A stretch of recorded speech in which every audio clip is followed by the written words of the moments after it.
Hello बच्चों, हम कर रहे थे रोमन न्यूमरल्स। ठीक है, इसके लिए मैंने आपको पहले ही वीडियोस के अंदर ये बता दिया था कि हम इनके लिए क्या क्या कौन कौन से सिंबल्स जो है रिप्रेजेंट करते हैं, और इसी तरीके से मैंने यहाँ पर आपको क्लियर किया था कि कौन कौन से सिंबल 20 के लिए, 30, 40 इनके लिए डिफरेंट डिफरेंट वे से हम लोग इनको यूज करते हैं। ठीक है, अब हम सीखते हैं आगे का एक नया। और जैसे कि आपके पास दिया हुआ है 162 को आप किस तरह से रिप्रेजेंट करेंगे। देखो, सबसे पहले बेटा इसको ब्रेक कर लीजिए, इसको पहले एक्सपेंडेड फॉर्म में लिख लीजिए। तो ये कौन सा है, 1s, 10s और 100 का प्लेस है हमारे पास।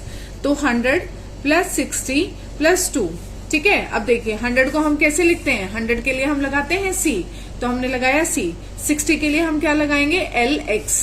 60 के लिए हम लगाएंगे LX, और 2 के लिए हम क्या लगाएंगे, 2 के लिए मैंने आपको बताया था 2 1 हम लोग वहां पे लगा लेंगे। ठीक है, इसके बाद देखिए सेम इस वाले को भी हम करेंगे 276। देन पहले हम इसको एक्सपेंडेड फॉर्म में लिखेंगे 200 प्लस 70 प्लस 6। ठीक है, अब देखिए 200 यानी कि 100 प्लस 100 के लिए C लगता है, और 200 के लिए क्या लगेगा, एक और C लग जाएगा, तो डबल C 200 को रिप्रेजेंट करेगा। 70 के लिए हम क्या लगाएंगे, LXX। अब है हमारा 6, और 6 के लिए क्या लगाते हैं हम, 5 के अंदर 1 आगे उसके राइट हैंड साइड में लिख देते हैं। तो ये हमारा क्या बन गया पूरा 276। इसी तरीके से देखिए एक और क्वेश्चन हम लोग सॉल्व कर लेते हैं।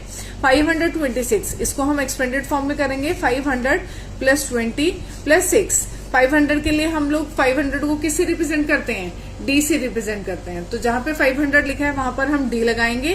प्लस अब 20 है, 20 को रिप्रेजेंट करेंगे हम 2x से। तो 520, और 6 के लिए हम क्या लगाएंगे, V के साथ 1 लगा देंगे उसके राइट हैंड साइड पे। तो ये देखिए हमने किस तरीके से इतने इजी वे से रोमन नंबर्स को हमने लिखना सीख लिया है। अब आपके लिए ये होमवर्क है कि आप ये सारे के सारे नंबर्स मेरे को कमेंट सेक्शंस में लिख के बताएंगे कि इनका रोमन नंबर जो है वो क्या निकलेगा। Thank you so much.